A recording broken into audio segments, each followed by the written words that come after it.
Welcome to T-SAT. General స్టడీస్కి సంబంధించినటువంటి అంశాలు చూస్తూ ఉన్నాం. ఈ వీడియోలో మనము సైన్స్ అండ్ టెక్నాలజీ రిలేటెడ్లో స్పేస్ సెక్టార్కి సంబంధించినటువంటి అంశాలు గమనించేటటువంటి ప్రయత్నం చేద్దాం. ముఖ్యంగా భారత్ ప్రతిష్టాత్మకంగా రూపొందించుకుంటున్నటువంటి గగన్యాన్ మిషన్కి సంబంధించినటువంటి చాలా వరకు ప్రశ్నలు వివిధ పోటీ పరీక్షల్లో వస్తున్నటువంటి కోణంలో గగన్యాన్ మిషన్కి సంబంధించినటువంటి అంశాలు, వీటితో పాటుగా మనకు భారత ప్రభుత్వము రూపొందించుకున్నటువంటి వివిధ ఉపగ్రహ వ్యవస్థలకు సంబంధించినటువంటి అంశాలు తెలుసుకునేటటువంటి ప్రయత్నం చేద్దాం. ఇక్కడ ముఖ్యంగా చూస్తే గగన్యాన్ మిషన్కి సంబంధించి వేరియస్ ఆస్పెక్ట్స్లో మనకు క్వశ్చన్స్ అడుగుతున్నటువంటి దరిమిల ఇక్కడ ఇది గగన్యాన్ మిషన్ కోసం ఎంపిక చేయబడినటువంటి రాకెట్ లాంచర్గా మనం చూస్తూ ఉన్నాం. దీనికోసము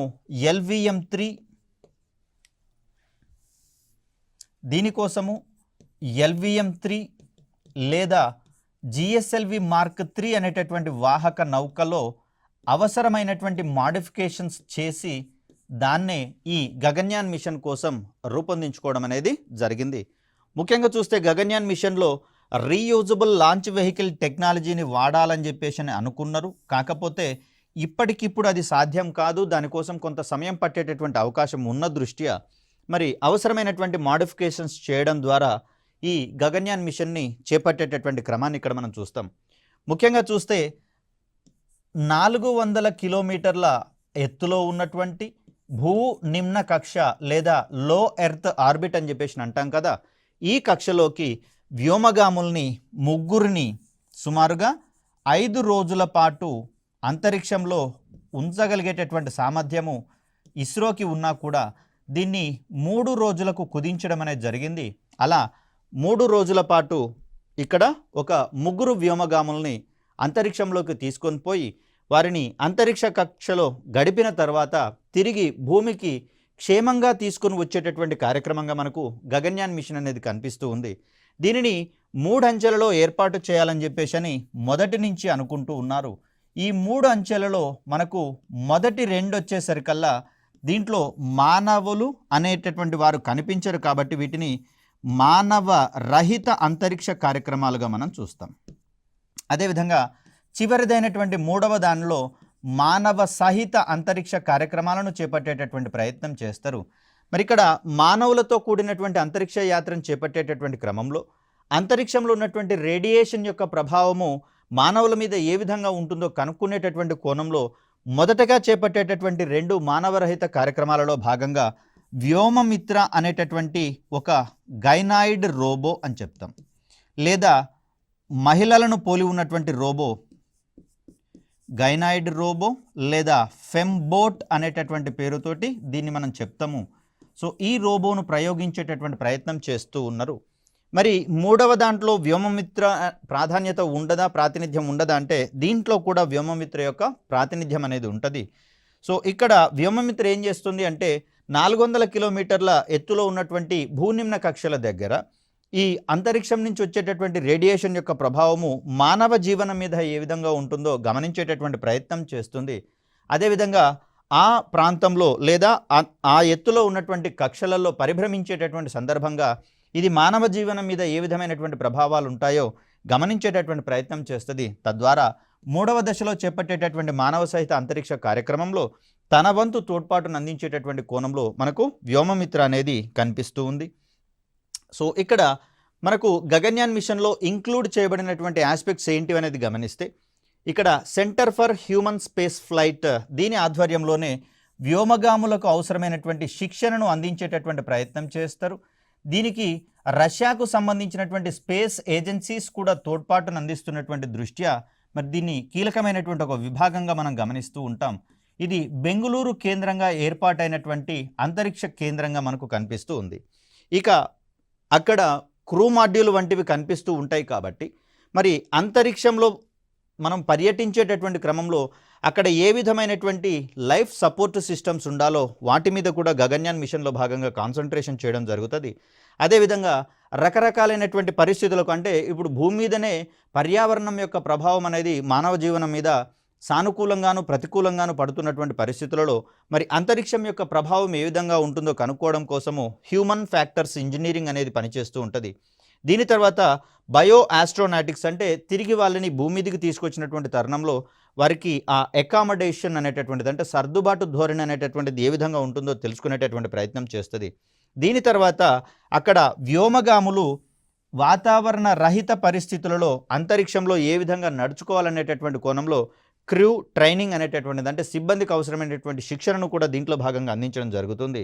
అదేవిధంగా హ్యూమన్ రేటింగ్ అండ్ సర్టిఫికేషన్ అనేటటువంటిది కూడా ఇక్కడ మనం చూస్తూ ఉన్నాం. అంటే ఇక్కడ మనకు మొదటగా చూస్తే 4 వ్యోమగాములను ఎంపిక చేసుకోవడం అనేది జరిగింది. వీరిలో ఒక ఇద్దరికి ఆర్టెమిస్ 4 అనేటటువంటి ప్రోగ్రాం ద్వారా వీరిని ఒకసారి అంతరిక్షంలోకి తీసుకొని వెళ్ళి తిరిగి వారిని భూకేంద్రానికి తీసుకొని రావడం అనేది జరుగుతుంది. సో మొత్తంగా చూస్తే వాస్తవానికి మనము 2024లో మొదటి దశ గగన్యాన్ మిషన్ చేపట్టాలని చెప్పేసి అనుకుంటూ ఉన్నాం. మోస్ట్ ప్రాబబ్లీ ఇది డిసెంబర్ వరకు సాకారం అయ్యేటటువంటి అవకాశం ఉన్నట్లుగా మనకు తెలుస్తుంది. ఒకవేళ 2024లో కనుక మొదటి దశ అయితే 2025లో రెండవ దశ ప్రోగ్రాం అంటే గగన్యాన్ మిషన్ని చేపడతాము. 2026లో మూడవ దశ అంటే మానవ సహిత అంతరిక్ష యాత్ర జరిగేటటువంటి అవకాశం ఉంది. ఒకవేళ ఈ నెంబర్ గనక అంటే 2024లో గనక మొదటిది సాధ్యం కాకపోతే ఇది 2025లో మొదటి దశ, 2026లో రెండవ దశ, 2027లో మూడవ దశ జరిగేటటువంటి అవకాశం అనేది మనకు కనిపిస్తూ ఉంది. ఇక్కడ LVM-3కి సంబంధించినటువంటి కాన్ఫిగరేషన్ మనం గత వీడియోలో చూసాము. ఇక్కడ ఇరువైపులా కనిపిస్తూ ఉన్నటువంటివి S200 రకానికి చెందినటువంటి స్ట్రాపాన్ మోటార్లుగా మనం చూస్తూ ఉన్నాం. ప్రస్తుతము అంతరిక్ష రంగంలో భారత అంతరిక్ష రంగంలో అత్యంత శక్తివంతమైనటువంటి స్ట్రాపాన్ మోటార్లుగా ఇవి కనిపిస్తూ ఉన్నాయి. మొదటి దశలో మండేటటువంటి రాకెట్లుగా వీటిని మనం చెప్తున్నాం. కోర్ ఇంజిన్గా మనకు L110 అనేటటువంటిది మనకు కనిపిస్తూ ఉంది. దీనిని మరింత పెర్ఫార్మెన్స్ పెంచినటువంటి ఇంజిన్లను వాడడం అనేది జరుగుతుంది. ఇక అప్పర్ స్టేజ్ ఇంజిన్లలో భాగంగా క్రయోజెనిక్ దశలో పనిచేసేటటువంటి CE-25 అనేటటువంటి క్రయోజెనిక్ ఇంజిన్ని గగన్యాన్ మిషన్ కోసం డెవలప్ చేసుకోవడం అనేది జరిగింది. ఇక ఇక్కడ ఎగువన కనిపిస్తున్నటువంటి ఈ కోన్ భాగం ఏదైతే ఉందో దీంట్లోనే మనకు క్రూ మాడ్యూల్ అనేటటువంటి దాన్ని అరేంజ్ చేయడం అనేది జరుగుతుంది. దీనిపైన కనిపిస్తున్నటువంటి ఈ చిన్నపాటి రాకెట్ లాంటి దాన్ని క్రూ ఎస్కేప్ సిస్టంగా మనం పేర్కొంటాం. అంటే వ్యోమగాములకు కావచ్చు లేదా ఓవరాల్గా నౌకకే ఏదైనా ప్రమాదం ఎదురైనటువంటి పరిస్థితులలో మరి ఈ క్రూ మాడ్యూల్లో ఉన్నటువంటి వ్యోమగాములను సురక్షితంగా భూమి మీదకి తీసుకొచ్చేటటువంటి క్రమంలో అవసరమైనటువంటి సపోర్ట్ అందించేటటువంటి సిస్టమ్గా మనకు క్రూ ఎస్కేప్ సిస్టమ్ అనేటటువంటిది మనకు కనిపిస్తూ ఉంది. ఇది ఆటోమేటిక్గా నౌక నుంచి సెపరేట్ అయిపోయి భూమిని చేరేటటువంటి క్రమాన్ని మనం చూస్తాం. లేకపోతే గనక అది నేరుగా అంతరిక్షంలోకి వెళ్ళి ఆ 400 కిలోమీటర్ల ఎత్తులో ఉండేటటువంటి కక్షల వద్ద వ్యోమగాములను పర్యటింపచేసి తిరిగి భూమి మీదకి తీసుకొచ్చేటటువంటి ప్రయత్నం చేస్తుంది. ఇక దీంట్లో భాగంగా చేపట్టబడినటువంటి టెస్టులకు సంబంధించి చూస్తే ఇంటిగ్రేటెడ్ ఎయిర్ డ్రాప్ టెస్ట్ అనేటటువంటిది మనకు కనిపిస్తూ ఉంది. అంటే చేతక్ చినూక్ లాంటి హెలికాప్టర్ అన్నట్టుది. ఈ చినూక్ వంటి హెలికాప్టర్ల ద్వారా ఇక్కడ చూపిస్తున్నటువంటి దిగువ భాగంలోని క్రూ మాడ్యూల్ని ఒక నిర్దేశిత ఎత్తు వరకు చేర్చిన తర్వాత దాన్ని వదిలివేయడం అనేది జరుగుతుంది. ఈ సందర్భంలో అది ఒక స్వేచ్ఛా పతన వస్తువు మాదిరిగా భూమి వైపుకు అమితమైనటువంటి వేగంతో ప్రయాణిస్తూ వెలువడేటటువంటి ఉష్ణాన్ని తట్టుకుని భూమిని సురక్షితంగా చేరగలిగేటట్లుగా అది ట్రై చేయడం అనేది జరుగుతుంది. దీని తర్వాత మనకు ఉన్నటువంటిది ప్యాడ్ అబార్ట్ టెస్ట్ అనేటటువంటిది. ఇక్కడ మొత్తంగా చూస్తే ఈ పై భాగంలో ఉన్నటువంటి క్రూ మాడ్యూల్ని కలిగి ఉన్నటువంటి ఛాంబర్ ఏదైతే ఉందో విపత్కర పరిస్థితులలో దీన్ని మెయిన్ రాకెట్ లాంచ్ వెహికల్ నుంచి సెపరేట్ చేసేటటువంటి మెకానిజంగా ప్యాడ్ అబార్ట్ టెస్ట్ అనేటటువంటిది మనకు కనిపిస్తూ ఉంది. ఇక దీంట్లో టెస్ట్ వెహికల్ ఫ్లైట్స్ అనేటటువంటివి మనకు కనిపిస్తూ ఉన్నాయి. ఈ టెస్ట్ వెహికల్ ఫ్లైట్స్లో మనకు 2 భాగాలు అనేవి కనిపిస్తూ ఉన్నాయి. ఒకటేమో అన్మ్యాన్డ్ ఫ్లైట్స్ కాగా మరొకటి మ్యాన్డ్ ఫ్లైట్స్కి సంబంధించినటువంటి అంశాలుగా దీన్ని మనం చూస్తాం. మరి దీంట్లో భాగంగా ఏ కక్షకు దీన్ని తీసుకొని పోతున్నాం, ఎంతమంది వ్యోమగాముల్ని తీసుకొని వెళ్ళడం జరుగుతుంది, కక్షలో ఎన్ని రోజులలో ఈ ఆపరేషన్ని కంప్లీట్ చేయడం అనేది జరుగుతుంది అనేటటువంటి దాని విషయంలో అనేకమైనటువంటి క్వశ్చన్స్ రావడం జరిగింది. ఆ పాయింట్స్ మీద వేరియేషన్స్ ఆధారంగా స్టేట్మెంట్స్ యొక్క వ్యాలిడిటీ అనేది కనిపిస్తూ ఉంది. కాబట్టి దాన్ని మనం కీలకంగా గుర్తుంచుకోవాల్సినటువంటి అవసరం ఉంది. ఇక్కడ మనకు కనిపిస్తూ ఉంది హ్యూమన్ స్పేస్ ఫ్లైట్ సెంటర్ అనేటటువంటి అంశంగా దీన్ని మనం చూసినాము. బెంగళూరు కేంద్రంగా ఏర్పాటైనటువంటి ఈ అంతరిక్ష కార్యక్రమంలో గగన్యాన్ అనేటటువంటి అంతరిక్ష కార్యక్రమంలో పాల్గొనేటటువంటి వ్యోమగాములకు శిక్షణను అందించేటటువంటి కేంద్రంగా దీన్ని మనం చూస్తాం. ఇక ఇక్కడ మనకు ఈ రాకెట్ ఇంజిన్స్కి సంబంధించినటువంటి సెపరేట్ టెస్టులు అనేవి మనకు కనిపిస్తూ ఉంది.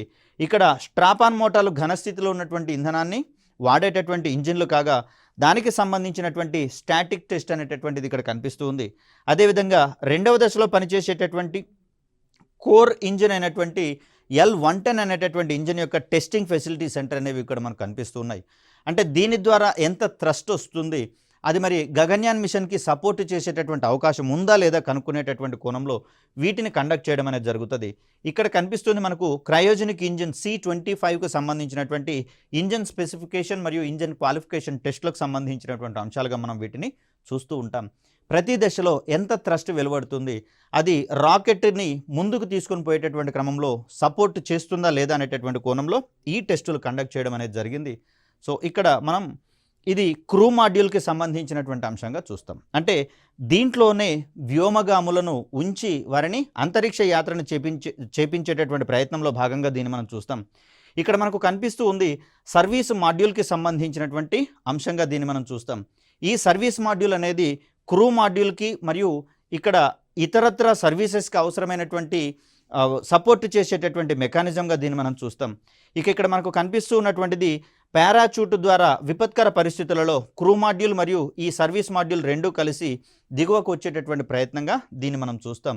సో ఇక్కడ వ్యోమగాముల్ని అంతరిక్షంలోకి తీసుకొని పోవడం మాత్రమే కాదు, వారిని తిరిగి సేఫ్గా భూమిని తీసుకొచ్చేంత వరకు కూడా అవసరమైనటువంటి సేఫ్టీ ప్రికాషన్స్ తీసుకుంటున్నట్లుగా మనకి ఇక్కడ కనిపిస్తూ ఉంది. సో ఇక్కడ మిషన్లో భాగంగా ఎంపికైనటువంటి వ్యోమగాములకు సంబంధించినటువంటి వివరాలు: గ్రూప్ కెప్టెన్ ప్రశాంత్ బాలకృష్ణన్ నాయర్, అదేవిధంగా group captain Ajit Krishnan, group captain Angad Pratap మరియు వింగ్ కమాండర్ శుభాంశు శుక్లా. వీరందరూ ఎయిర్ ఫోర్స్కు సంబంధించినటువంటి పైలట్స్గా మనకు కనిపిస్తూ ఉన్నారు. సో ఈ ఎయిర్ ఫోర్స్ ఆఫీసర్లను దీనికోసం తీసుకోవడం అనేది జరిగింది. వీరికి అవసరమైనటువంటి శిక్షణలను హ్యూమన్ స్పేస్ ఫ్లైట్ సెంటర్లోను, అదేవిధంగా రష్యాకు సంబంధించినటువంటి ప్రముఖ అంతరిక్ష సంస్థలలోనూ వీరికి అందించిన తర్వాత వీరిని ఫైనల్గా చేపట్టేటటువంటి గగన్యాన్ 3 మిషన్లో భాగంగా ఎంపిక చేసుకుని వారిని అంతరిక్షంలోకి తీసుకొని పోయేటటువంటి ప్రయత్నం చేస్తారు. ఇక దీంట్లో భాగంగా మనకు ఉన్నటువంటివి క్రూ మాడ్యూల్ అనేటటువంటిది ఒకటి కనిపిస్తుందని చెప్పేసి అనుకున్నాం. మరి ఈ క్రూ మాడ్యూల్కి అవసరమైనటువంటి లైఫ్ సపోర్టింగ్ సిస్టమ్స్ని అందించేటటువంటి క్రమంలో మనకు సర్వీస్ మాడ్యూల్ అనేది ఒకటి కనిపిస్తూ ఉంది. అవసరమైతే వీటికి సపోర్ట్గా మనకు ప్రొపల్షన్ మాడ్యూల్ అనేటటువంటిది కూడా ఒకటి అందించేటటువంటి ప్రయత్నం చేస్తూ ఉన్నారు. అడిషనల్గా ఏదైనా ఇబ్బందులు కనుక కలిగితే ఈ రెండింటిని కలిగి ఉన్నటువంటి కాంపోజిట్ మాడ్యూల్ని సురక్షితంగా భూమి మీదకి తీసుకొచ్చేటటువంటి కోణంలో భాగంగా. సో భవిష్యత్తులో ఇది ఇంటర్నేషనల్ స్పేస్ స్టేషన్కి సంబంధించినటువంటి ఒక చిత్రం అండి. ఇది దశాబ్దాలుగా మనకు USA కావచ్చు, కెనడా, అదేవిధంగా USSR, జపాన్, చైనా వంటి దేశాలు కాలక్రమంలో దీన్ని డెవలప్ చేసుకోవడం అనేది జరిగింది. భారత్ కూడా 2040 నాటికి ఇలాంటి ఇంటర్నేషనల్ స్పేస్ స్టేషన్ని భారతదేశం ఆధ్వర్యంలో రూపొందించుకోవాలని చెప్పేసి సంకల్పించుకుంటూ ఉంది. మరి ఆ రకంగా అడుగులు ముందుకు వేస్తున్నటువంటి పరిస్థితి కూడా మనకు కనిపిస్తూ ఉంది. ఇక మనము ఇస్రో అనేది వివిధ అవసరాల కోసము, అంటే దేశ కార్యక్రమాలకు బూస్ట్ ఇచ్చేటటువంటి కోణంలో కొన్ని రకాలైనటువంటి ఉపగ్రహ వ్యవస్థలను ఏర్పాటు చేసుకోవడం అనేది జరిగింది. ఇక్కడ PSLV ద్వారా ప్రయోగించబడ్డ, GSLV ద్వారా ప్రయోగించబడ్డ, అదేవిధంగా SSLV ద్వారా ప్రయోగించబడ్డ ఇక్కడ మనం చెప్పుకుంటున్నటువంటి ఏదో ఒక ఉపగ్రహ వ్యవస్థలో ఆ ఉపగ్రహం అనేది ఫిట్ కావడం అనేది జరుగుతుంది. సో దీంట్లో భాగంగా మొదటగా మనం గమనించేది సమాచార ఉపగ్రహాలకు సంబంధించి, అంటే ఇవి భూస్థిర కక్షలలో ఉండేటటువంటి ఉపగ్రహాలుగా మనం చెప్పుకున్నాం. ప్రముఖంగా చెప్పాల్సి వస్తే GSLV Mark 1, 2, 3 వాహక నౌకల ద్వారా ప్రయోగించినటువంటి ఉపగ్రహాలుగా ఇవి మనకు కనిపిస్తూ ఉన్నాయి. తర్వాత మనకు ఎర్త్ అబ్జర్వేషన్ శాటిలైట్స్ లేదా భూ పరిశీలన ఉపగ్రహాలు అని చెప్పేసి అంటాం. రిమోట్ సెన్సింగ్ తరహా ఉపగ్రహాలు కూడా దీంట్లోని ఒక భాగంగా మనం చెప్తాం. భారతదేశం ప్రయోగించినటువంటి అత్యధిక ఉపగ్రహాలు రిమోట్ సెన్సింగ్ తరహా ఉపగ్రహాలుగా మనకు కనిపిస్తూ ఉన్నాయి. ఇక వీటి తర్వాత మనం చెప్పుకోవాల్సినటువంటిది మార్గ నిర్దేశక ఉపగ్రహాలు, నావిగేషన్ శాటిలైట్స్. దీని తర్వాత భారతదేశము ప్రయోగాత్మక ప్రయోగాలలో భాగంగా స్పేస్ ఎక్స్ప్లోరేషన్ ప్రోగ్రామ్స్ అనేటటువంటి వాటిని చేపట్టడం జరిగింది. దీన్నే ఖగోళ పరిశోధక ఉపగ్రహాలు అంటున్నాము. ఇక్కడ ప్రస్తుతం వెరీ రీసెంట్గా ప్రయోగించినటువంటి ఆదిత్య L1 కావచ్చు, ఎక్స్పోసాట్ ప్రయోగాలు కావచ్చు, అదేవిధంగా చంద్రయాన్ 1, 2, 3 ప్రయోగాలు కావచ్చు, అదేవిధంగా మార్స్ ఆర్బిటర్ మిషన్, ఇవన్నీ కూడా ఖగోళ పరిశోధక ఉపగ్రహాల జాబితాలోకి వచ్చేటివే. అదేవిధంగా 2028 నాటి వరకు మనకు శుక్రయాన్ అనేటటువంటి పేరుతోటి మరొక ప్రయోగాన్ని చేపట్టాలని చెప్పేసి ఇస్రో కృత నిశ్చయంతో ఉంది. ఇక్కడ టైం లైన్ విషయంలో ఎలాంటి ఇబ్బందులు అవసరం లేదు. ఎందుకంటే ఇప్పటికే వీనస్ మిషన్ చేపట్టాలని చెప్పేసి అనుకుంటున్నా కూడా 2028 నాటికి చేపట్టాలని చెప్పేసి ప్రాథమికంగా ఒక నిర్ధారణకు రావడం అనేది జరిగింది. ఇది కూడా జరుగుతుందా లేదనేటటువంటిది ఇస్రో యొక్క సన్నద్ధతను బట్టి ఆధారపడి ఉండేటటువంటి అంశంగా మనం చూస్తాం. ఇక విద్యార్థి ఉపగ్రహాలు అనేటటువంటివి ఇంజనీరింగ్ స్థాయిలో ఉన్నటువంటి విద్యార్థులతో ఈ ఉపగ్రహాలను తయారు చేసి ఈ ఇస్రో రూపొందించినటువంటి లాంచ్ వెహికల్స్ ద్వారా వీటిని లాంచ్ చేయడం అనేది జరిగింది. ప్రముఖంగా మనము ఈ 4 రకాలకు సంబంధించినటువంటి ఉపగ్రహాలను ఒకసారి గమనించేటటువంటి ప్రయత్నం చేద్దాం. సో ఇక్కడ మనకు కనిపిస్తూ ఉంది భూ స్థిర ఉపగ్రహాలకు సంబంధించినటువంటి ఒక పిక్చరైజేషన్గా మనం చూస్తూ ఉన్నాం. దీని ద్వారా కేవలము సమాచార సేవలు మాత్రమే కాకుండా ఇక్కడ కొన్ని సందర్భాలలో అవే సమాచార ఉపగ్రహాలలో వాతావరణ పరిశోధన కోసం ఉపయోగపడేటటువంటి పేలోడ్స్ను అమర్చి వాతావరణ పరిశోధన సర్వీసెస్ కూడా పొందేటటువంటి క్రమాన్ని మనం చూస్తూ ఉన్నాం. అదేవిధంగా వేగవంతమైనటువంటి ఇంటర్నెట్ సౌకర్యాలు అందించేటటువంటి కోణంలో వీటితో పాటుగా మనకు వీడియో కాన్ఫరెన్సింగ్ కావచ్చు, టెలి ఎడ్యుకేషన్, టెలిమెడిసిన్, ఇలా బహుళ కోణాలలో మనకు ఇవన్నీ ఉపయోగపడుతూ ఉన్నాయి. మోరోవర్ చూసుకుంటే ఇక్కడ మనకు ఇవి వృత్తాకార కక్షలో ఉన్నటువంటి భూస్థిర కక్షలలోకి వీటిని ప్రయోగించేటటువంటి ప్రయత్నం చేస్తూ ఉన్నాం. మరి ఆ కోణంలో ఇటీవల కాలంలో ప్రయోగించినటువంటి శాటిలైట్స్కి సంబంధించి కనుక మనం చూస్తే ఇక్కడ మనకు కనిపిస్తూ ఉంది ఇన్సాట్ శ్రేణిలో రూపొందించబడినటువంటి మొట్టమొదటి కమ్యూనికేషన్ ఉపగ్రహం యొక్క ఛాయాచిత్రంగా దీన్ని మనం చూస్తూ ఉన్నాం. ఇక్కడ వీటి నుంచి వచ్చేటటువంటి సర్వీసెస్గా వీటిని పరిగణిస్తూ ఉంటాం. విలేజ్ రిసోర్స్ సెంటర్స్ కావచ్చు, అదేవిధంగా రేడియో నెట్వర్కింగ్ కావచ్చు, టెలివిజన్ బ్రాడ్కాస్టింగ్ కావచ్చు, ఇవన్నీ కూడా మనకు కమ్యూనికేషన్ శాటిలైట్ల ద్వారా రూపొందిస్తున్నటువంటి అంశాలుగా మనం చూస్తాం. సో ఇవన్నీ వేరియస్ కమ్యూనికేషన్ సర్వీసెస్కి సంబంధించినటువంటి శాటిలైట్స్గా మనం చూస్తూ ఉన్నాం. దీంట్లో అమర్చబడి ఉన్నటువంటి ట్రాన్స్పాండర్స్ అనేటటువంటి పరికరాల ద్వారా, అంటే ట్రాన్స్మిటర్ కమ్ రెస్పాండర్ అనేటటువంటి పరికరంగా దీన్ని మనం చూస్తాం. వీటి సహాయంతో సమాచార ఉపగ్రహాలు ఇవి గ్రహించినటువంటి సమాచారము లేదా సిగ్నల్స్ ఏవైతే ఉన్నాయో వాటిని అవసరమైతే యాంప్లిఫై చేయడం ద్వారా, అంటే ఆవర్ధనం చెందించడం ద్వారా లేదా సిగ్నల్స్ యొక్క స్ట్రెంగ్త్ని పెంచడం ద్వారా తిరిగి భూమికి కమ్యూనికేట్ చేసేటటువంటి ప్రయత్నం చేస్తూ ఉంటాయి. ఇక్కడ మనకు కనిపిస్తున్నటువంటి శాటిలైట్ యొక్క శ్రేణుల్ని కనుక గమనిస్తే సమాచార ఉపగ్రహాలన్నీ కూడా ఇన్సాట్ మరియు జీసాట్ అనేటటువంటి 2 శ్రేణులలో భాగంగా రూపొందించి ప్రయోగించుకోవడం అనేది జరుగుతుంది. ఇక్కడ మోస్ట్ ప్రాబబ్లీ ఇన్సాట్ శ్రేణి ఉపగ్రహాలన్నింటినీ దాదాపుగా అధిక శాతం మనం విదేశీ వాహక నౌకల ద్వారానే ప్రయోగించుకోవడం జరిగింది. కేవలం కొన్నింటిని మాత్రమే మనం స్వదేశీ వాహక నౌకల ద్వారా ప్రయోగించుకోవడం జరిగింది. ఇక జీసాట్ విషయానికి వచ్చేసరికి ఇక్కడ మిక్స్డ్ స్ట్రాటజీ అనేది మనకు కనిపిస్తూ ఉంది. కొన్నిటిని స్వదేశీయంగా ప్రయోగిస్తుంటే మరికొన్నింటిని విదేశీయంగా ప్రయోగిస్తున్నటువంటి పరిణామ క్రమాన్ని ఇక్కడ మనం గమనించవచ్చు. ఇక ఇన్సాట్ 1కి సంబంధించి చూస్తే ఇవి కమ్యూనికేషన్ ఉపగ్రహ వ్యవస్థలలో తొలితరం ఉపగ్రహాలుగా మనం చూస్తాం. దీనిని రూపొందించడంలో అమెరికాకు చెందినటువంటి ఫోర్డ్ ఫౌండేషన్ అనేటటువంటి సంస్థ అవసరమైనటువంటి మార్గ నిర్దేశనం చేసినట్లుగా మనకు కనిపిస్తూ ఉంది. కానీ మిగిలిన ఉపగ్రహాలన్నీ కూడా స్వదేశీయంగా రూపొందించబడినటువంటి ఉపగ్రహాలు. వీటన్నింటినీ రూపొందించడంలో మనకు యుఆర్ రావ్ శాటిలైట్ సెంటర్ అనేటటువంటి కేంద్రము మనకు అత్యధికంగా హెల్ప్ఫుల్గా ఉంటుంది. సమాచార ఉపగ్రహాలే కాదు, మిగిలినటువంటి అన్ని ఉపగ్రహాలను తయారు చేసిన సంస్థగా యుఆర్ఎస్సి అనేది మనకు కనిపిస్తుంది. ఇక్కడ ఇన్సాట్ 1 శ్రేణిలో, అంటే మొదటి తరము సమాచార ఉపగ్రహాల్లో భాగంగా ఇన్సాట్ 1 శ్రేణి అనేది కనిపిస్తుంది. ఈ శ్రేణిలో 1A, 1B, 1C, 1D అనేది కనిపిస్తుంది. ఇవన్నీ కూడా అమెరికాకు సంబంధించినటువంటి రాకెట్ లాంచర్స్ ద్వారా ప్రయోగించడం అనేది జరిగింది. ఇక ఇన్సాట్ 2 నుంచి భారత్ స్వదేశీయంగానే వీటిని తయారు చేసుకుంటోంది, కానీ విదేశీ వాహక నౌకల ద్వారా వీటిని ప్రయోగించడం అనేది జరిగింది. సో దీంట్లో INSAT 2A, 2B, 2C, 2D, 2E ఇవి 2వ తరం సమాచార ఉపగ్రహాలుగా మనం చూస్తూ ఉన్నాం. ఇక ఇన్సాట్ 3వ శ్రేణి విషయానికి వచ్చేసరికల్లా దీంట్లో ఇన్సాట్ 3A అనేది మనకు ఉభయతారకంగా పనిచేసేటటువంటి ఉపగ్రహంగా మనం చూస్తాం. ఇది కమ్యూనికేషన్ ఉపగ్రహంగాను వాతావరణ పరిశోధన ఉపగ్రహంగాను మనకు కనిపిస్తుంది. అంటే దీని నుంచి మనము ఏకకాలంలో 2 సర్వీసెస్ తీసుకుంటూ ఉన్నాం. సమాచార సేవలు, అదేవిధంగా వాతావరణ పరిశోధన మరియు భూ పరిశోధన సర్వీసెస్ కూడా ఇక్కడి నుంచి తీసుకుంటున్నట్లుగా మనం చూస్తూ ఉన్నాం. దీంట్లో భాగంగా 3A, 3B, 3C మరియు 3E అనేటటువంటి ఉపగ్రహాలను ప్రయోగించాం. 3C తర్వాత 3E వచ్చింది, 3D అనేది మిస్ అయింది. సో ఇక్కడ 3Dని మనము వాతావరణ పరిశోధన ఉపగ్రహంగా మనం పరిగణిస్తాం. INSAT 3D. So INSAT 3D అనేటటువంటి ఉపగ్రహము పూర్తిగా ఇన్సాట్ శ్రేణిలోనే రూపొందించబడినా కూడా దీన్ని సమాచార ఉపగ్రహాల కోణంలో కాకుండా వాతావరణ పరిశోధక ఉపగ్రహంగా మనం చూస్తాం. ఇది కూడా భూస్థిర కక్షలలోకి ప్రయోగించబడినటువంటి క్రమాన్ని మనం చూస్తాం. ఇక ఇన్సాట్ 4 సిరీస్ విషయానికి వచ్చేసరికల్లా దీంట్లో 4A, 4B, 4C మరియు 4CR అనేటటువంటి 4 ఉపగ్రహాలు కనిపిస్తూ ఉన్నాయి. ఇక్కడ ఆర్ అనేటటువంటి అక్షరము రీప్లేస్మెంట్ అనేటటువంటి కోణంలో చెప్తాం. అంటే ఇన్సాట్ 4C ప్రయోగించిన తర్వాత దాన్ని రీప్లేస్ చేసేటటువంటి శాటిలైట్గా ఇన్సాట్ 4CR అనేది మనకు కనిపిస్తూ ఉంది. ఇక్కడ ఇన్సాట్ 4C మరియు 4CR యొక్క ప్రత్యేకత ఏంటి అంటే వీటిని మనము GSLV వాహక నౌక ద్వారా ప్రయోగించడం ఈ 2 శాటిలైట్లను మాత్రమే. మిగిలినటువంటి శాటిలైట్లు ఏవైతే ఉన్నాయో ఇన్సాట్ శ్రేణికి సంబంధించి వాటిని మనము విదేశీ వాహక నౌకల ద్వారా ప్రయోగించినట్లుగా మనం గుర్తుంచుకోవాలి. ఇక జీశాట్ శ్రేణిలో ఉన్నటువంటి శాటిలైట్లు GSLV వాహక నౌకల ద్వారా అదేవిధంగా విదేశీ వాహక నౌకల ద్వారా కూడా ప్రయోగించబడుతూ ఉన్నాయి.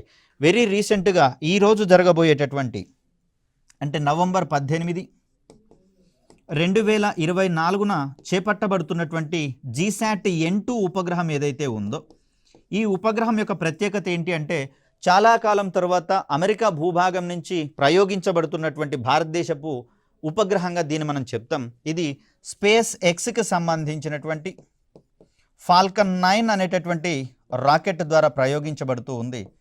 దీని యొక్క ప్రత్యేకత ఏంటంటే ఇది హై థ్రోపుట్ శాటిలైట్ రకానికి చెందినటువంటి అంశంగా దీన్ని మనం చూస్తాం. సో ఇక్కడ మనకు కనిపిస్తూ ఉన్నాయి భారతదేశం ఇప్పటివరకు ప్రయోగాత్మకంగా ప్రయోగించినటువంటి సమాచార ఉపగ్రహాలకు సంబంధించినటువంటి వ్యవస్థ. సో దీంట్లో అన్నిటికీ మనకు అవసరం లేదు, కానీ వెరీ రీసెంట్గా జరిగినటువంటి లాంచింగ్స్ మీద మనకు ఎక్కువగా క్వశ్చన్స్ పోజ్ అయ్యేటటువంటి అవకాశం అనేది ఉంది. వెరీ రీసెంట్గా కనుక గమనిస్తే ఈరోజు జరిగినటువంటి శాటిలైట్ కంటే ముందు మనకు 2022లో 4180 కిలోల బరువు ఉన్నటువంటి CMS-02 అనేటటువంటి శాటిలైట్ లేదా దీన్నే జీశాట్ 24 అనేటటువంటి సంకేతనామంతో చెప్తూ ఉన్నాం. దీనిని ఏరియన్ 5 వాహక నౌక ద్వారా ప్రయోగించడం అనేది జరిగింది. ఈ శాటిలైట్ యొక్క ప్రత్యేకత ఏంటి అంటే దీన్ని ఎక్స్క్లూజివ్గా టాటా ప్లే మనకు DTH సర్వీసెస్ అందించేటటువంటి టాటా ప్లే అనేది దీన్ని పూర్తి స్థాయిలో లీజుకు తీసుకున్నట్లుగా మనకు తెలుస్తూ ఉంది. ఇక దీని తర్వాత అంటే దీనికంటే ముందు చేపట్టినటువంటి ఉపగ్రహంగా మనకు CMS-01 అనేది మనకు కనిపిస్తూ ఉంది. దీన్ని డిసెంబర్ 17, 2020న ప్రయోగించడం జరిగింది. ఇది PSLV వాహక నౌక ద్వారా ప్రయోగించబడినటువంటి కమ్యూనికేషన్ ఉపగ్రహంగా దీన్ని మనం చూస్తూ ఉన్నాం. PSLV C50కి సంబంధించి. నెక్స్ట్ ఇక్కడ మనకు కనిపిస్తూ ఉన్నాయి జీశాట్ 30, అదేవిధంగా జీశాట్ 31. ఇక్కడ జీశాట్ 7A అనేది మనకు కనిపిస్తూ ఉంది. ఇది GSLV F11 ద్వారా ప్రయోగించబడినటువంటి ఉపగ్రహంగా మనం చూస్తూ ఉన్నాం. కాబట్టి ఇది స్వదేశీయంగా ప్రయోగించబడినటువంటి స్వదేశీయంగా రూపొందించబడినటువంటి కమ్యూనికేషన్ శాటిలైట్గా మనం చూస్తాం. అదేవిధంగా GSLV Mark 3 D2 ద్వారా ప్రయోగించబడినటువంటి మరొక ఉపగ్రహంగా జీశాట్ 29 అనేది కనిపిస్తూ ఉంది.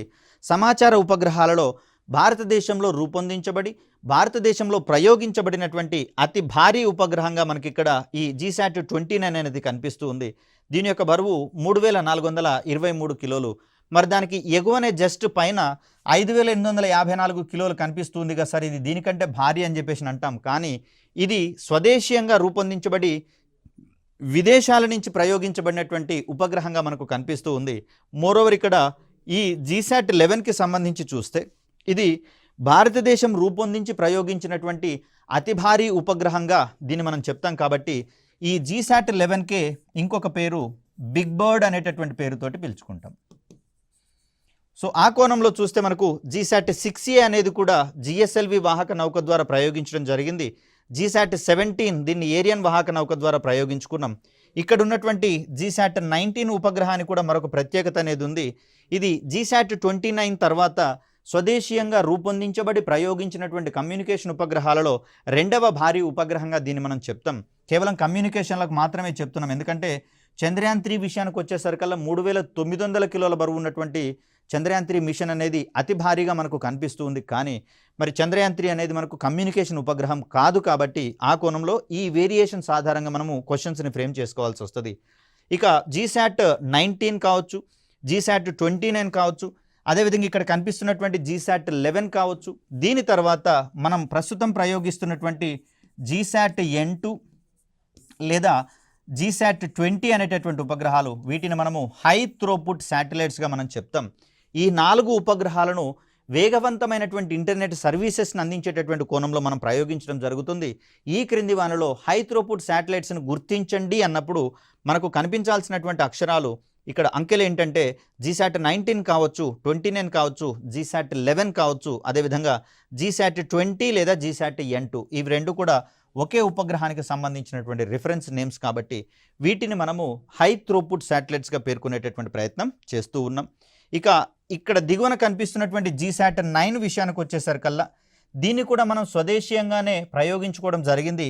మరోవర్ దీన్ని మనము సౌత్ ఏషియా శాటిలైట్ అనేటటువంటి పేరుతోటి చెప్తాం. అంటే దక్షిణాసియా దేశాలకు ఇక్కడ అంతరిక్ష రంగం యొక్క తోడ్పాటును అందిస్తూ భారత్ అందించినటువంటి ఒక స్నేహ హస్తంగా దీన్ని మనం చెప్తాం. అలా మనకు ఉన్నటువంటి ఉపగ్రహాలలో ఏవి భారతీయ ఉపగ్రహాలు మరియు భారతదేశం నుంచి ప్రయోగించబడినటువంటి ఉపగ్రహాలు అనేటటువంటి కోణంలో చూడాలి. ఇక్కడ ముఖ్యంగా చూస్తే విదేశీ ఉపగ్రహాలు కోణంలో చూస్తే కనుక, అంటే విదేశాల నుంచి ప్రయోగించినటువంటి ఉపగ్రహాలను కనుక గమనిస్తే వెరీ రీసెంట్గా చేసినటువంటి అడ్వాన్స్మెంట్స్ గురించి మనం మాట్లాడుకోవాల్సి వస్తుంది. ఇవి another set of communication satellites యొక్క కంప్లీట్ స్ట్రక్చర్గా మనం చెప్తాం. తొలినాళ్లలో మనకు INSAT-1A అనేటటువంటి శాటిలైట్ 1982లో మొదటిసారిగా దీన్ని ప్రయోగించాం. అమెరికాకు చెందినటువంటి డెల్టా అనేటటువంటి లాంచ్ వెహికల్ ద్వారా ప్రయోగించడం జరిగింది. ఇది కక్షలో చేరడంలో విఫలమైనట్లుగా మనకు తెలుస్తూ ఉంది. ఇక INSAT-1B అనేది రెండవ ఉపగ్రహము. ఇది సక్సెస్ఫుల్గా షటిల్ అనేటటువంటి అమెరికన్ లాంచ్ వెహికల్ ద్వారా ఇది సక్సెస్ఫుల్గా భూస్థిర కక్షలోకి పోయినట్లుగా మనకు తెలుస్తూ ఉంది. ఇక్కడ ఎడ్యుసాట్కి సంబంధించి చూస్తే దీన్ని కూడా మనము స్వదేశీయంగానే రూపొందించుకున్నాం. GSAT-3 అనేటటువంటి ఉపగ్రహాన్ని మనము ఎడ్యుసాట్ అనేటటువంటి పేరుతోటి పిలుస్తున్నాం కాబట్టి ఇలాంటి సంకేత నామాలతోటి మనం చూస్తూ ఉంటాం. ఇక్కడ చూపించినటువంటి కల్పన 1 కూడా మనకు సమాచార ఉపగ్రహంగా కాక వాతావరణ పరిశోధనకు సంబంధించినటువంటి ఉపగ్రహంగా కూడా మనకు కనిపిస్తూ ఉంది. దీన్ని PSLV-C4 ద్వారా కూడా, అంటే PSLV-C4 ద్వారా దీన్ని ప్రయోగించుకోవడం జరిగింది. కమ్యూనికేషన్ సేవలు మరియు వాతావరణ పరిశోధన సంబంధించినటువంటి సర్వీసెస్ కూడా దీని నుంచి అందుతున్నట్లుగా మనం చూస్తూ ఉన్నాం. సో అలా వేరియేషన్స్ ఆధారంగా వీటిని మనం అర్థం చేసుకోవాల్సి వస్తుంది. ఇక మరొక సెట్ ఆఫ్ శాటిలైట్స్గా మనకు భూ పరిశీలన ఉపగ్రహాలు, ఎర్త్ అబ్జర్వేషన్ శాటిలైట్స్ అనేవి కనిపిస్తూ ఉన్నాయి. భారతదేశం ప్రతిష్టాత్మకంగా రూపొందించి ప్రయోగించిన ఉపగ్రహాలన్నీ కూడా ఈ రకానికి చెందినటువంటి ఉపగ్రహాలే. దీంట్లో భాగంగా మనము GSOలోకి చాలా తక్కువ సంఖ్యలో భూ పరిశీలన ఉపగ్రహాలను ప్రవేశపెడతాము. అదేవిధంగా అత్యధిక సంఖ్యలో మనకు లో ఎర్త్ ఆర్బిట్లోకి మరియు సన్ సింక్రనస్ పోలార్ ఆర్బిట్స్లోకి ఈ భూ పరిశీలన ఉపగ్రహాలను ప్రయోగించడం అనేది చూస్తూ ఉన్నాం. ఇవి ముఖ్యంగా రిమోట్ సెన్సింగ్ అనేటటువంటి సాంకేతికత ఆధారంగా పనిచేసేటటువంటి ఉపగ్రహాలుగా మనకు కనిపిస్తూ ఉన్నాయి. భూమి మీద ఉన్నటువంటి సమస్త జీవరాశి సూర్యుడి నుంచి శక్తిని పొందిన తర్వాత తిరిగి వాతావరణంలోకి రేడియేట్ చేసేటటువంటి క్రమంలో అవి విడుదల చేసేటటువంటి రేడియేషన్ ఆధారంగా ఆ వస్తురాశిని గమనించేటటువంటి సాంకేతికత, గుర్తించేటటువంటి సాంకేతికతను మనము భూ పరిశీలన ఉపగ్రహ వ్యవస్థగా మనం చెప్తూ ఉంటాం. సో ఇక్కడ మనకు భూమి నుంచి, అంటే సూర్యుడి నుంచి ఈ ఉష్ణశక్తిని పొందినటువంటి సమస్త జీవరాశి, ఇక్కడ ఉన్నటువంటి వృక్షాలు ఒక రకమైనటువంటి పరిమాణంలోని రేడియేషన్ని, అదేవిధంగా చిన్న చిన్న గడ్డి మొక్కలు మరో రకమైనటువంటి రేడియేషన్ని, బిల్డింగులు కావచ్చు, పూరి గుడిసెలు కావచ్చు, రోడ్లు కావచ్చు, ఇలా రకరకాలైనటువంటి వస్తువులు విభిన్న పరిమాణాలలో రేడియేషన్ని వెదజల్లుతున్నటువంటి పరిస్థితులలో ఆ రేడియేషన్ పరిమాణాన్ని ఉపగ్రహాల ద్వారా గమనించి వాటిని గుర్తించేటటువంటి సాంకేతికతగా మనం భూ పరిశీలన ఉపగ్రహాలను చూస్తూ ఉంటాం. ఇక్కడ సూర్యానువర్తన ధ్రువ కక్షలలోకి వచ్చేసరికల్లా రిసోర్సెసాట్ 1, 2, 2A అనేటటువంటి శ్రేణి ఉపగ్రహాలు కనిపిస్తూ ఉన్నాయి. అదేవిధంగా కార్టోసాట్కి సంబంధించినటువంటి 1, 2, 2A, 2B అనేటటువంటి ఉపగ్రహాలు SSPOలో ఉన్నట్లుగా మనం గమనిస్తూ ఉన్నాం. రీసాట్ శ్రేణిలోని 2 ఉపగ్రహాలు, ఓషన్షాట్ 2 ఉపగ్రహము, మేఘాట్రోపిక్స్, అదేవిధంగా మనకు సరల్ అనేటటువంటి ఉపగ్రహము, ఇవన్నీ కూడా మనకు కల్పన కావచ్చు. ఇక్కడ కల్పన ఉపగ్రహం మనకు భూస్థిర కక్షలలోకి చేర్చినటువంటి ఉపగ్రహంగా కనిపిస్తూ ఉంది. అదేవిధంగా INSAT-3A కావచ్చు, 3D కావచ్చు, 3DR మరియు 3DS, ఇవన్నీ కూడా మనకు భూ పరిశీలన ఉపగ్రహాలుగా కనిపిస్తూ ఉన్నాయి. ఇక్కడ INSAT-3A అనేది సమాచార సర్వీసెస్ అందించే ఉపగ్రహం మరియు భూ పరిశీలన ఉపగ్రహంగా కనిపిస్తూ ఉంది. 3D, 3DR మరియు 3DSలు 3 కూడా ఎక్స్క్లూజివ్లీ ఇక్కడ భూ పరిశీలన ఉపగ్రహాలుగా మనం చూస్తూ ఉన్నాం, లేదా వాతావరణ పరిశోధన ఉపగ్రహాలుగా వాటిని మనం పేర్కొనే ప్రయత్నం చేస్తాం. సో ఇక్కడ మనకు కనిపిస్తూ ఉన్నది మొట్టమొదటగా మనం చేపట్టినటువంటి రిమోట్ సెన్సింగ్ శాటిలైట్ యొక్క ప్రయోగము IRS-1A అనేటటువంటి పేరుతోటి. దీన్ని రష్యాకు సంబంధించినటువంటి అంతరిక్ష కేంద్రం నుంచి ప్రయోగించడం జరిగింది. వోస్తోక్ అనేటటువంటి వాహక నౌక ద్వారా 1988లో 975 kgs బరువుతో ఇది కనిపిస్తూ ఉంది. దీని తర్వాత భారత్ స్వదేశీయంగా రూపొందించుకొని స్వదేశీయంగా ప్రయోగించినటువంటి ఈ సక్సెస్ఫుల్గా ప్రయోగించినటువంటి శాటిలైట్గా మనకు రోహిణి శాటిలైట్ RS-D2 అనేది కనిపిస్తుంది. 1983లో దీన్ని మనము SLV-3 వాహక నౌక ద్వారా ప్రయోగించుకోవడం జరిగింది. సో అలా మనకు భాస్కర నుంచి మొదలుకొని ఇక్కడ ఉపగ్రహాల యొక్క శ్రేణి అనేది మనకు కనిపిస్తూ ఉంది. సో వీటిని మనం వెరీ రీసెంట్గా జరిగినటువంటి లాంచింగ్స్ మీద మాత్రమే ప్రధానంగా దృష్టి సారించాలి. అదేవిధంగా ఇక్కడ కార్టోశాట్ అన్న, రిసోర్స్ శాట్ అన్న, అదేవిధంగా స్కాట్శాట్ అనేటటువంటి ఉపగ్రహాలు, ఓషన్ శాట్, ఇవన్నీ కూడా మనకు ఇవి రిమోట్ సెన్సింగ్ తరహా ఉపగ్రహాలు లేదా భూ పరిశీలన ఉపగ్రహాలుగా మనం పేర్కొంటూ ఉంటాం. అదేవిధంగా IRS పేరుతో కూడా మనము అనేకమైనటువంటి ఈ భూ పరిశీలన ఉపగ్రహాలను ప్రయోగించుకోవడం అనేది జరిగింది. వీటిలో భూ పరిశీలన ఉపగ్రహాలను గుర్తించండి అనేటటువంటి కోణంలో మాత్రమే మనం క్వశ్చన్ ఎక్స్పెక్ట్ చేసేందుకు అవకాశం ఉంది. ఎందుకు అంటే ఎక్కువ సంఖ్యలో ఉపగ్రహాలు మనకు ఈ రిమోట్ సెన్సింగ్ తరహా ఉపగ్రహాలే కనిపిస్తూ ఉన్నాయి. కాబట్టి వెరీ రీసెంట్గా మనము EOS పేరుతోటి ఉపగ్రహాలను ప్రయోగించుకుంటూ ఉన్నాం. అంటే నేరుగా ఇవి ఎర్త్ అబ్జర్వేషన్ శాటిలైట్స్ అనేటటువంటి అంశంగా దీన్ని మనం చూస్తాం.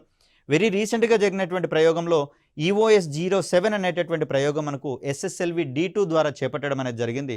ఇక్కడ ఫిబ్రవరి 10, 2023న ఈ ప్రయోగాన్ని చేపట్టడం అనేది జరిగింది. దీని తర్వాత SSLV-D3 ప్రయోగం కూడా జరిగింది. దాని ద్వారా మరొక ఎర్త్ అబ్జర్వేషన్ శాటిలైట్స్ అనేటటువంటి వాటిని ప్రయోగించుకోవడం జరిగింది. మరి మిగిలిన మరికొన్ని ఈ ఉపగ్రహ వ్యవస్థలకు సంబంధించినటువంటి అంశాలను నెక్స్ట్ వీడియోలో తెలుసుకునే ప్రయత్నం చేద్దాం. అప్పటి వరకు సెలవు. ధన్యవాదాలు.